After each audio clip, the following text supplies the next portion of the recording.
मूर्खों की लिस्ट। बादशाह अकबर घुड़सवारी के इतने शौकीन थे कि पसंद आने पर घोड़े का मुँह महंगा दाम देने को तैयार रहते थे। दूर दराज के मुल्कों जैसे अरब, पर्सिया आदि से घोड़ों के विक्रेता मजबूत व आकर्षक घोड़े लेकर दरबार में आया करते थे।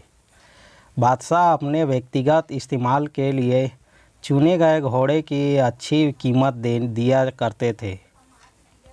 जो घोड़े बादशाह की रुचि के नहीं होते थे उन्हें सेना के लिए खरीद लिया जाता था। अकबर के दरबार में घोड़े के विक्रेताओं का अच्छा व्यापार होता था। एक दिन घोड़ों का एक नया विक्रेता दरबार में आया। अन्य व्यापारी भी उसे नहीं जानते थे। उसने 2 बेहद आकर्षक घोड़े बादशाह को बेचे और कहा कि वह ठीक ऐसे ही 100 घोड़े और लाकर दे सकता है, बशर्ते उसे आधी कीमत पेशगी दे दी जाए। बादशाह को चूँकि घोड़े बहुत पसंद आए थे, सो वैसे ही 100 और घोड़े लेने का तुरंत मन बना लिया।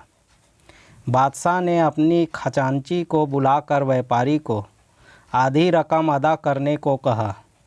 खजांची उस व्यापारी को लेकर खजाने की ओर चल दिया। लेकिन किसी को भी यह उचित नहीं लगा कि बादशाह ने एक अनजान व्यापारी को इतनी बड़ी रकम बतौर पेशगी दे दी। लेकिन विरोध जताने की हिम्मत किसी के पास न थी। सभी चाहते थे कि बीरबल यह मामला उठाए। बीरबल भी इस सौदे से नाखुश था। वह बोला, हुजूर, कल मुझे अपने शहर भर के मूर्खों की सूची बनाने को कहा था। मुझे खेद है कि उस सूची में आपका नाम सबसे ऊपर है। बादशाह अकबर का चेहरा मारे गुस्से के सुर्ख हो गया। उन्हें लगा कि बीरबल ने भरे दरबार में विदेशी मेहमानों के सामने उनका अपमान किया है। गुस्से से भरे बादशाह चिल्लाए, तुम्हारी हिम्मत कैसे हुई हमें मूर्ख बताने की? क्षमा करे बादशाह सलामत। बीरबल अपना सिर झुकाते हुए सम्मानित लहजे में बोला, आप चाहे तो मेरा सर कलम करवा दे। यदि आपके कहने पर तैयार की गई मूर्खों की फेहरिस्त में आपका नाम सबसे ऊपर रखना आपको गलत लगे। दरबार में ऐसा सन्नाटा छा गया कि सुई गिरे तो आवाज़ सुनाई दे दी जाए। अब बादशाह अकबर अपना सीधा हाथ उठाया, तर्जनी को बीरबल की ओर ताने आगे बढ़े। दरबार में मौजूद सभी लोगों की सांस जैसे थम सी गई थी। उत्सुकता व उत्तेजना सभी के चेहरे पर नृत्य कर रही थी।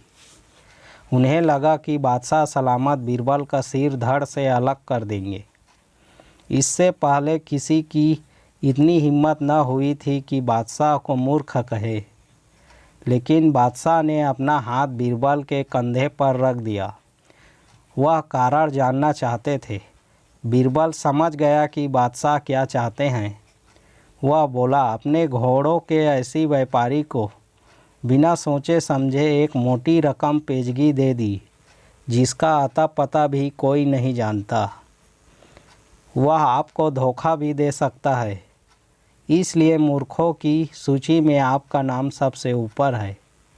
हो सकता है कि अब वह व्यापारी वापस ही न लौटे। वह किसी अन्य देश में जाकर बस जाएगा और आपको ढूंढे नहीं मिलेगा। किसी से कोई भी सौदा करने के पूर्व उसके बारे में जानकारी तो होनी ही चाहिए। उस व्यापारी ने तो आपको मात्र 2 घोड़े बेचे हैं और आप इतने मोहित हो गए कि मोटा रकम बिना उसको जाने पहचाने ही दे दी। यही कारण है कि बस तुरंत खजाने में जाओ और रकम की अदायगी रुकवा दो। अकबर ने तुरंत अपने एक सेवक को दौड़ाया। बीरबल बोला, अब आपका नाम उस सूची में नहीं रहेगा। बादशाह अकबर कुछ क्षण तो बीरबल को घूरते रहे, फिर अपनी दृष्टि दरबारियों पर केंद्रित कर ठहाका लगाकर हंस पड़े। सभी लोगों ने राहत की सांस ली कि बादशाह को अपनी गलती का एहसास हो गया था। हंसी में दरबारियों ने भी साथ दिया और बीरबल की चतुराई की एक स्वर से प्रशंसा की।